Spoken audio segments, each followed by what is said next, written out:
Ach, up, ach, up, ach. Oh, wang, wang, wang, wang. Good morning. My name is Chris Fox, and today we're talking about editing epic fantasy. So it's been a little bit since we talked about this, and that was intentional. I took a big step back. I set the novel aside. I worked on some other stuff. And so, what we're going to do now is go through my entire editing paradigm. So, you're going to see sort of from start to finish what have I thought about when I am tackling an epic fantasy novel, what's being changed, what needs to be modified. And it's more in depth than previous books that I've gone through because usually when I make changes to a novel, they're not that sweeping. This particular book is going to have some fairly big changes. So, not in this first part that you see, but when I go through and I do the second round of editing, which is going to occur probably next week, I actually need to chop out like, gosh, I don't know, 8 to 10 chapters, maybe more in the second half of the book. A lot of where I'm writing about the kind of magical university, it's too much exposition and there's not enough going on in there where you can tell I was just laying down track as much as I could and getting words down on the page, but the story's not good enough in that section. And so you'll get a chance to watch me go through and make those assessments. But in this first video, we're doing the read through. We're looking at what initially did I think needed to change about the novel. So I finished it. And then I sat down and I read it and I made some initial tweaks, and this is what that looks like. So it's not as structured as I would like it to be just because the novel is so large, but I'm hoping it is useful. There are some nuggets in there, like things that I changed about the language, things about characterization.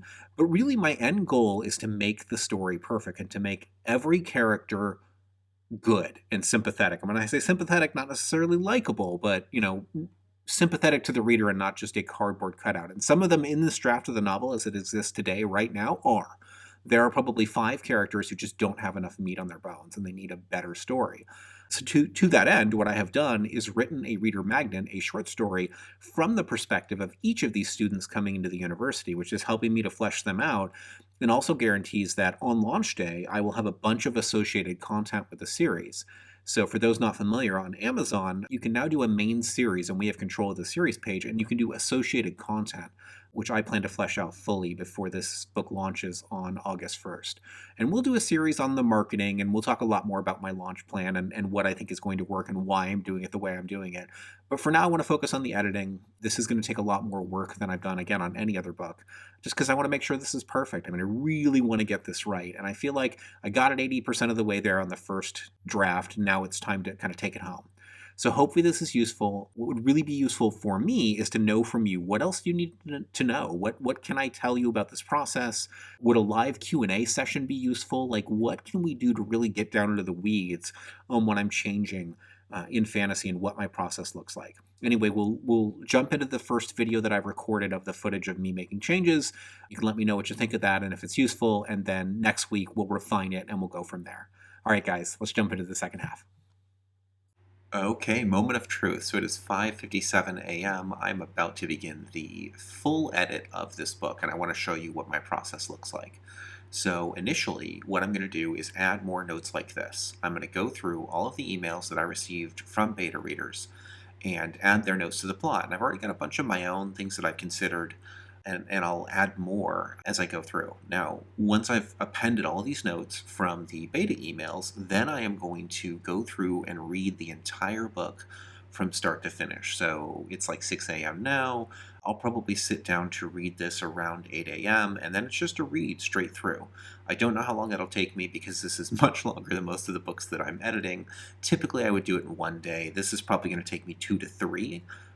I'm going to guess, I'll probably get through about 60,000 words a day, and it's 180,000 words long. So 3 days, we're going to say.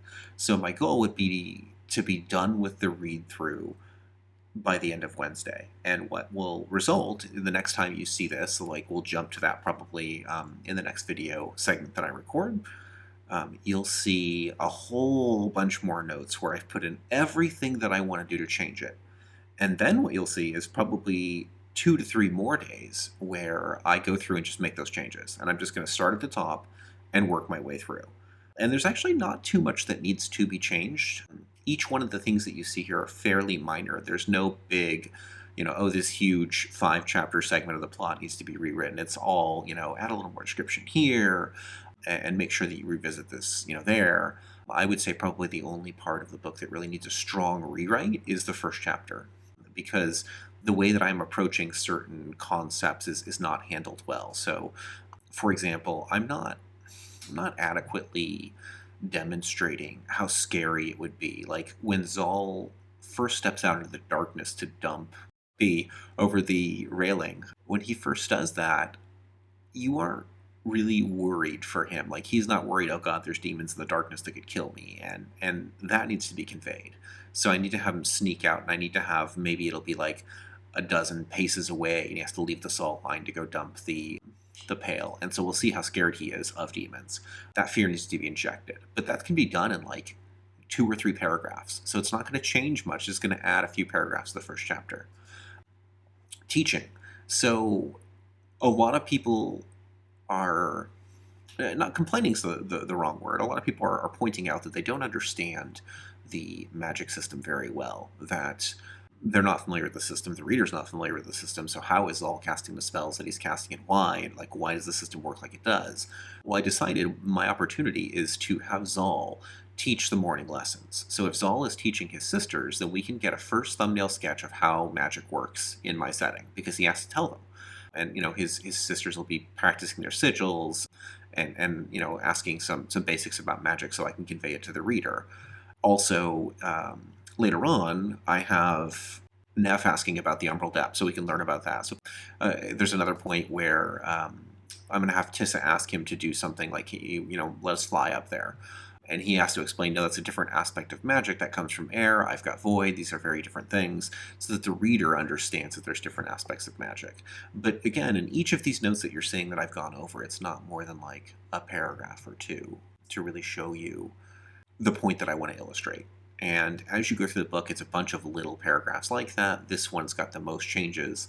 The rest of them are just a little bit here, a little bit there. So what should happen is in the actual rewrite, which will come later this week, I will blow up all these notes. It'll become a nice clean file, and I'll add a bunch of descriptions. So it'll probably add like 3,000 to 5,000 more words of description as I clean things up and sync things up.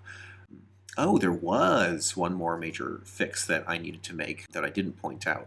So I have a character early in the books. His name is Morog, and Morog survives with Zal at the midpoint of the novel and ends up going to the university, but I kind of forgot that he went to the university, and so like shortly after they get to the university, he's never mentioned again. And so I have like 15 chapters where Morog doesn't get mentioned and needs to be inserted. So that'll require like a 2 to 3 line change to probably 5 to 10 chapters, because he's mostly just scenery in most of these chapters where he's not mentioned, but he should be. And there's a couple where he should have a larger role. So like there's one where they fight against the Quint that Morog should be in, and he should be on the battlefield against them, and instead he's just not. And so they're fighting against a weaker opponent, and it should have been, like a same strength opponent. So I'll have to go in and change that. But these are minor. And what this means is that I'm hoping next Saturday, I will have a completed manuscript, meaning that I've edited it kind of twice. So I edited it once as I went, and then I'll have edited it a second time to make real changes. All of these triangles will be gone, and that'll be what I send out probably as a final beta to readers to let them, see what they think of it. And then I'll give it one more pass before release of the book, or maybe more if I want to. I don't know. This is something that, I think of it like a Japanese sword. I'm going to keep forging it and forging it and forging it. Whereas normally with my books, I would be done after I finish that pass. So like by Saturday, I would say, okay, it's done. We're looking good. Send it off to the proofreader. Lisa would edit it, and off to the store it would go. This one's definitely going to get more attention.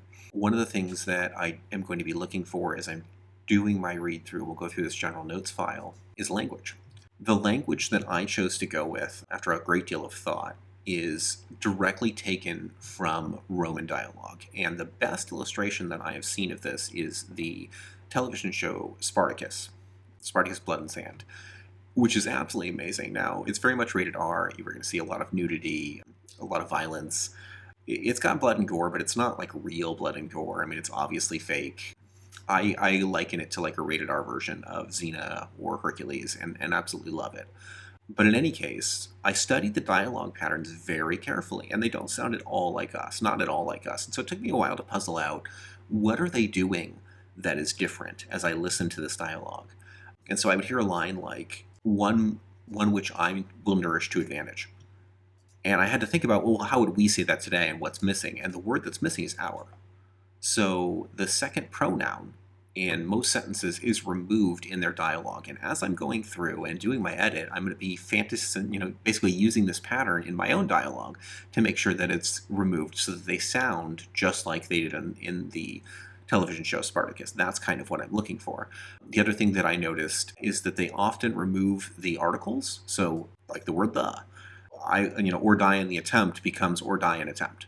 So if I'm doing those two things, if I'm removing the second pronoun and I'm removing articles, then I should be able to kind of change dialogue to fit a very rigid pattern. So it'll sound a certain way to the reader's ear. That's my goal. And you want consistency. I'm also going to be looking for lots of words that don't fit in fantasy. Anytime I use like, prefer, want, I'm going to try to change it to favor or another similar word that would fit in fantasy. Come from should never be used. I can use words like hail. I wrote down some things that I heard in the show that I liked that will probably get me thinking. My meaning, you know what I meant. I wrote down the definition of some terms that are important, alienista, ludus. So for example, one of the confusing things in the novel is the concept of house. You keep hearing houses over and over and over, and you've got House Hazra, which is a government, and House Kelmora, which is a government, but you also have House Celesti at the school, which is just a house at a school. And those are not the same things. And I think that's going to be very confusing to readers. So probably what I'll do is leave the royal houses as they are. That's normal. It's a term people are familiar with. But at the school, each of the groups that is currently called a house will be called a ludus, which was a term in ancient Rome for a place of learning, often used for gladiators, but could be used for other things as well. I'm just going to keep scrolling, so I won't, go over all these, obviously, but you'll see some things that pop up regularly. So I use gratitude and apologies often in my dialogue. Fall to is a verb that'll be used often. Yeah, so that gives you some idea of the changes I'll be trying to make. And so it'll be interesting if you've read the beta, which you can do. I'll leave a link in the comments, at least for the first half. You'll see it's a very modern vernacular. But if you read the final book when it's published after we're done editing, it's going to be much more fantasy-esque. Let's see. Oh, yeah, so I'm writing down like hard facts that should be present. In this society, people are kind of chattel and they don't have value. Slavery is rampant. Things like dowry and family name and whether or not you get an heir are far more important than your feelings as a person. There's no value in you as a person. There's only a value in the marriage. People are functions. And I need to carry that across better than I have. I need to make people harder. I need to make the nobles worse. I need to add more slaves and have them do crueler things. One of my most common tics is word reuse, so I'm always telling myself not to do that. Patricians and plebeians are Roman terms, but they've carried through the present and will be used in the book because basically one of my major themes is class warfare. I mean, the poor being oppressed and eventually having to rise up. Let's see. For those unfamiliar, ancient Rome had a forum, which was kind of a marketplace, but also like an entertainment area where people could speak. So like if you wanted to talk about your religion, you could stand up on a block and people could walk up and listen to you and give you money. The market chapters of the book are pretty weak so far, and what I want to do to liven them up is to create a much more vibrant marketplace and bring it to life in a way that I currently haven't done in this draft. And the thing that I really need to have Zal do is walk by a slave auction, to actually have him see slavery in action and have it get him like really in his face. Because this is going to piss him off so badly. He's not technically a slave, not in the traditional sense. He doesn't have to wear a collar, but he's been treated as such, and they're at the same social level that he was. And so, it should piss him off, and it'll also show the reader that what keeps this empire running is a human life being sacrificed. And you see here I'm mentioning that term houses. This is what I went over earlier. So many of you have probably heard the term bread and circuses, which is used today and is speaking about the ruling class, the nobility, the government, keeping the lower classes happy by giving them entertainment and food.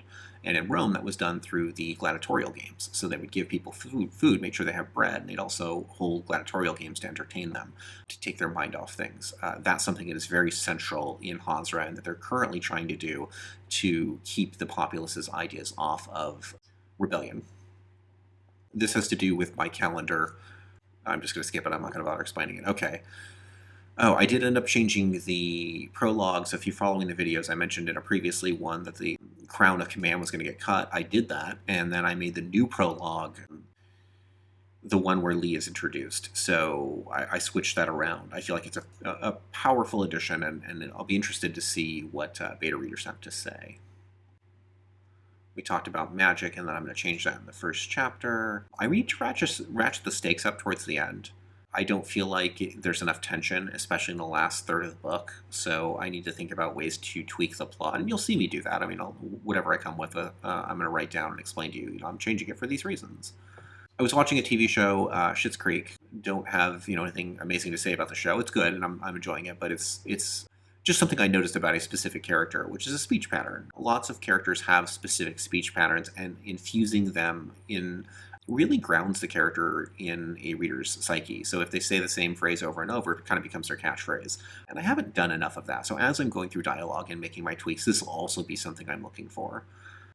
Yeah, I can't see a lot else that I wrote down to change, but then again, I haven't done my read through. And so this list is going to expand a lot. You'll see me add a bunch more notes. Anyway, this is a very long video. You've gotten some idea of what I'll be doing for the edit. I am going to stop this segment and we'll jump into what things look like after I have done the read through.